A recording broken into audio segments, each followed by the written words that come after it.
welcome back to my channel. My name is Allie if you're new here, and on my channel I post mostly bookish but also personal development and lifestyle type videos. Today, very exciting, it is a little bit late, but I am doing my August wrap up for you. So August was a huge reading month for me, one of the best I've ever had. Not the best, but one of the best. I've just been in such a reading mood recently, and I actually kind of have the time to read, and so I've just been taking advantage. So we're going to talk through the books that I read this month, and then I'm going to give you some statistics, and then from there, that's it. I'll let you go. It's going to be short and sweet. I'm going to talk you through the books a little bit, but I'm not really one to give a lot of a synopsis for books just because 90% of the time I think that you should go into a book blind just because it makes the experience better. So let's get into it. I also am coming to you from the ugliest part of my bookshelves because these two shelves are empty. I'm on a book buying ban, so I can't buy books, and actually this one's empty too. It has a blanket in it. I just need to kind of rearrange my books so that I can film sitting down because I'm the most comfortable filming right here. So just don't mind the background, we'll get there. I am going to be starting with some statistics, and then we're going to go into books that I physically read, books that I digitally read, and then books that I listened to on audio.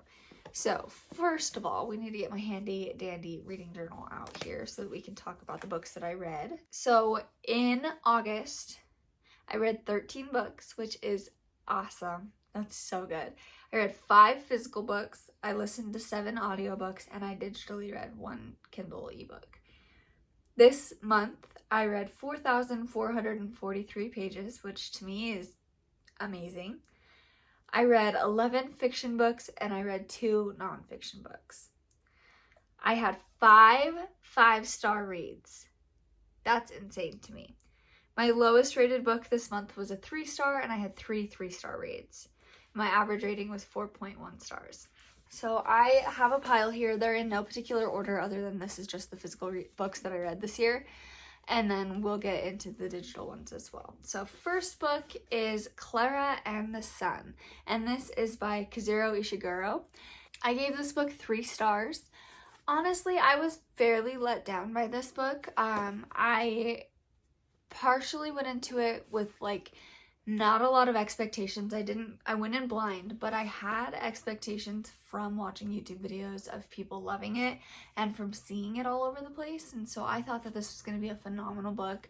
And while yes, it was good and it had a good story to tell, I just felt let down by how it ended and some of the actions of our main character.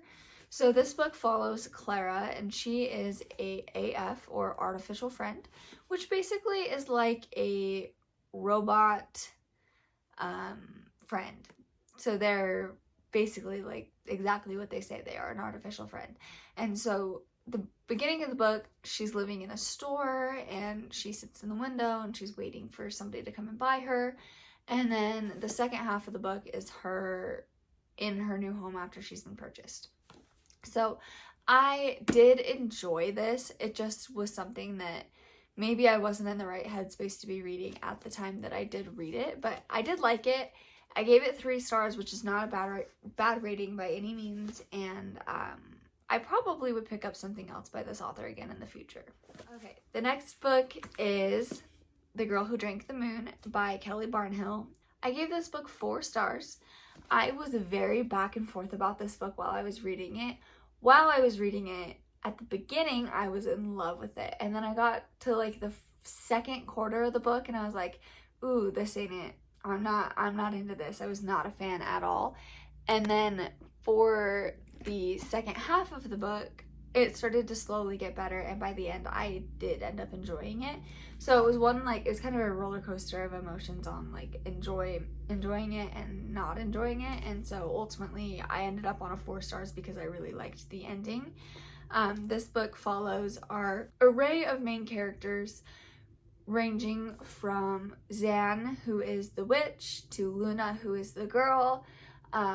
It also follows a swamp monster named Glurk and a tiny dragon named Furion. And basically, this book follows a town that gives up the youngest baby of the year every year to the witch as a sacrifice to keep them like in unison basically. And so the funny thing is that the witch doesn't realize that that's why they're doing it. She's just knowing that they're leaving a baby every year, and so she takes it to safety. And this is about a baby who she accidentally feeds moonlight, which gives her magical powers, and so she can't give it away because the baby is magical. So because this baby is magical, she decides she needs to keep her.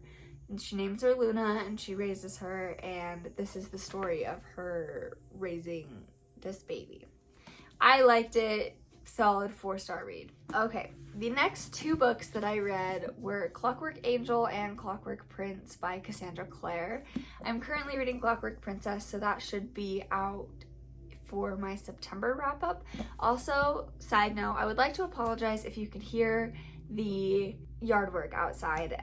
The apartment complex that I live in pays people to come and do it, and so I have no control over that. And to be honest with you, I'm filming this video one way or another, so I'm sorry if you can hear that. It shouldn't be too irritating, but I would like to point it out.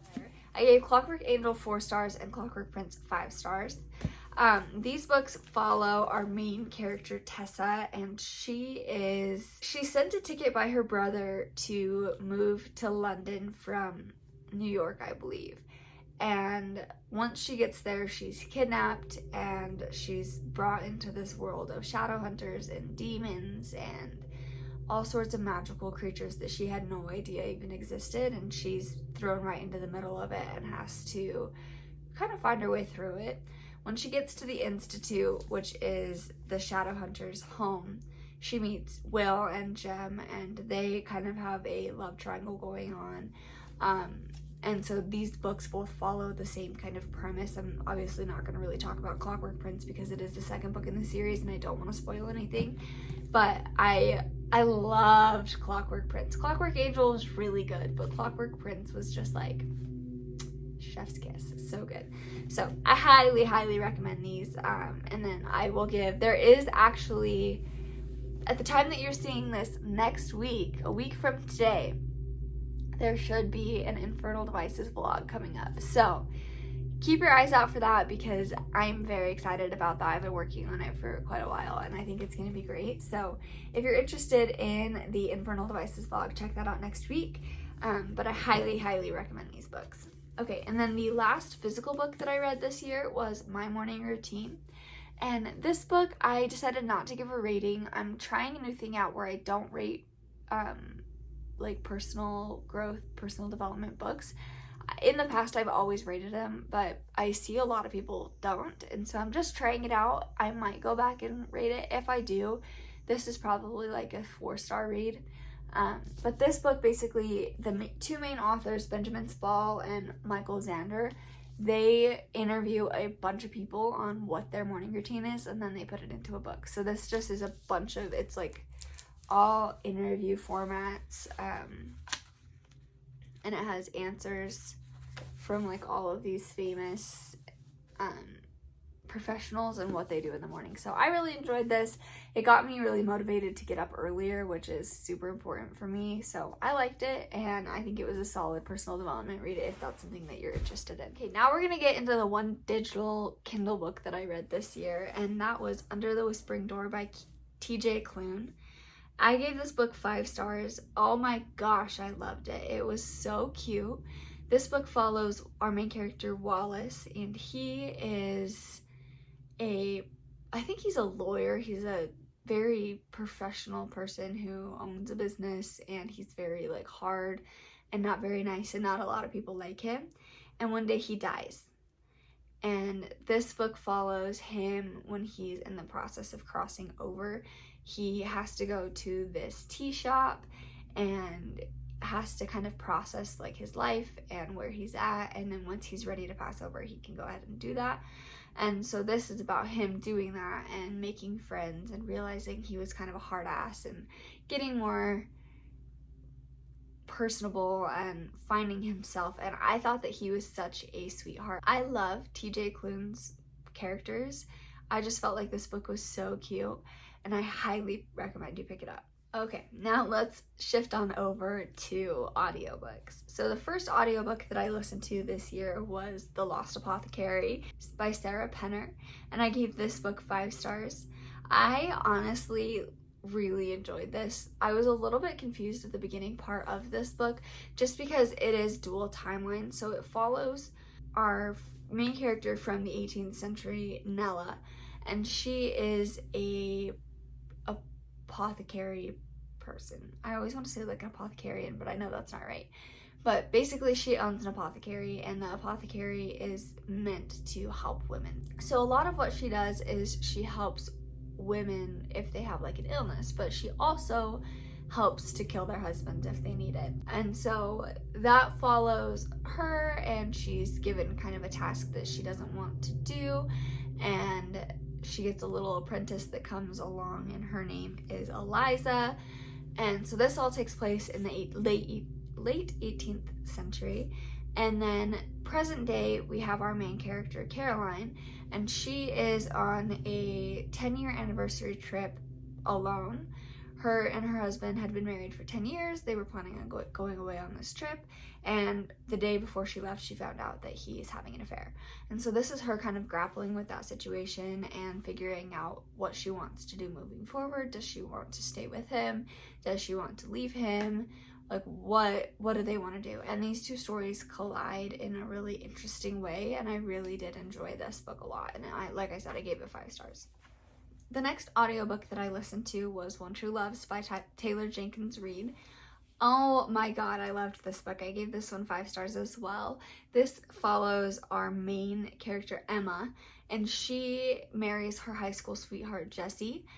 And on their 1-year anniversary, Jesse decides that he's gonna go away to, I believe, Alaska to do some sort of travel. I can't exactly remember what he was going there to do, but when he was on his way, his plane goes down, or his helicopter goes down, and Emma has to deal with the fact that her husband is gone.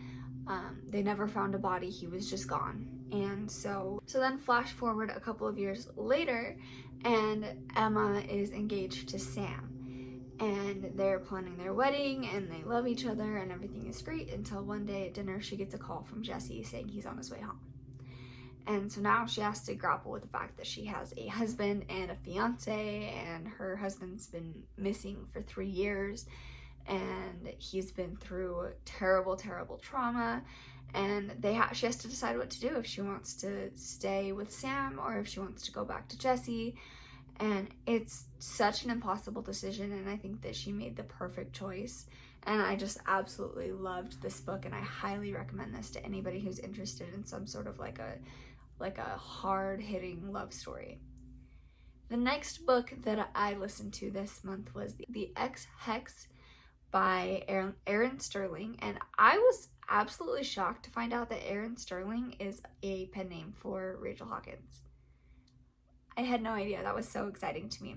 But basically this follows our main character Vivi and our other main character Reese, and they were dating when I think they were like 19, and he broke her heart by letting her know that he was engaged. And so her and her cousin Gwen, I believe, they're witches, and they decided to put a curse on him, which eventually ended up cursing the whole town. And so 9 years later, Reese comes back to power up the fault lines, and as he's doing this, he projects his curse onto the entire town. And so now Vivi and Reese have to figure out how to break this curse.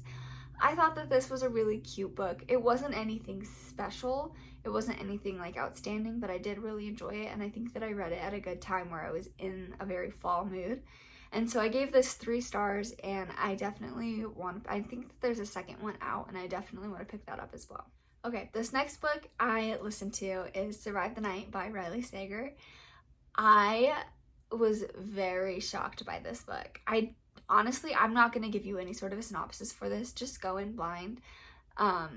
It was so good.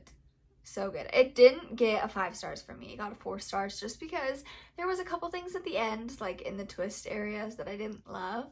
However, the final like 2 or 3 twists, I was just blown away. I thought they were so good.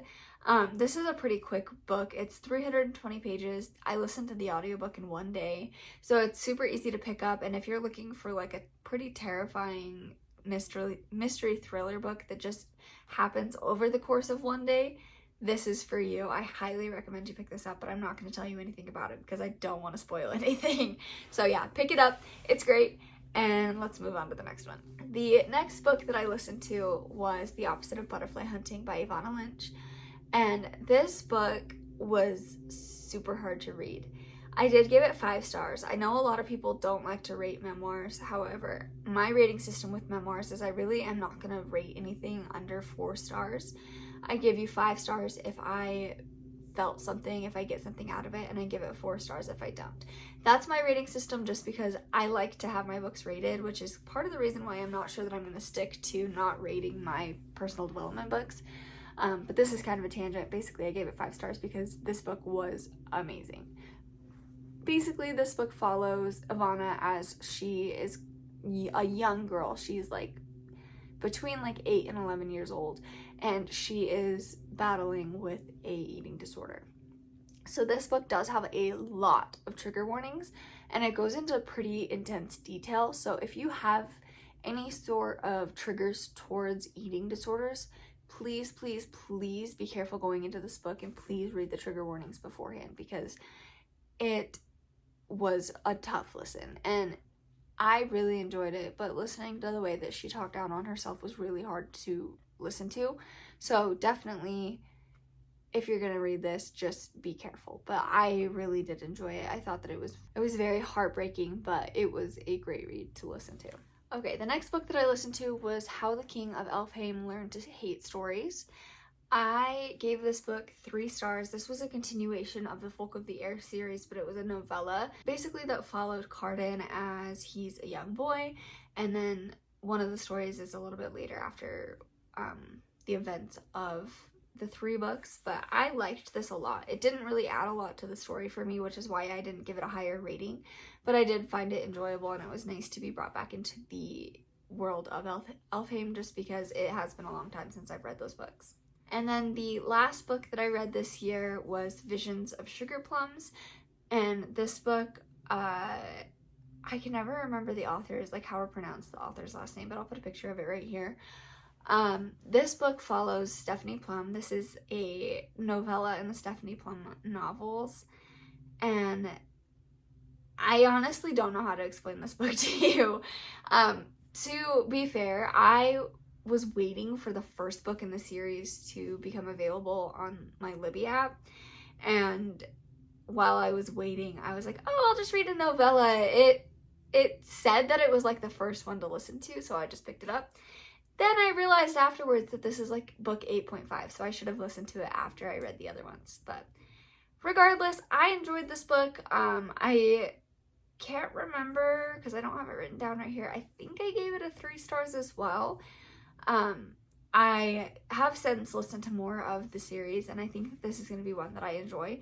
It's just a really easy mystery book. Basically, the way that the series works is that Stephanie Plum is a bounty hunter, and the whole book series is her going and finding people who have missed their parole or finding criminals that didn't show up and bringing them in. And so there's a lot of crime and a lot of mystery and trying to figure out what happened and bringing people in and trying to figure out where people are. And I enjoy it. So I definitely hope that you guys have enjoyed this video. I feel like I read quite a few books this month, and I'm excited for September because I'm already on a pretty good track to get some books read.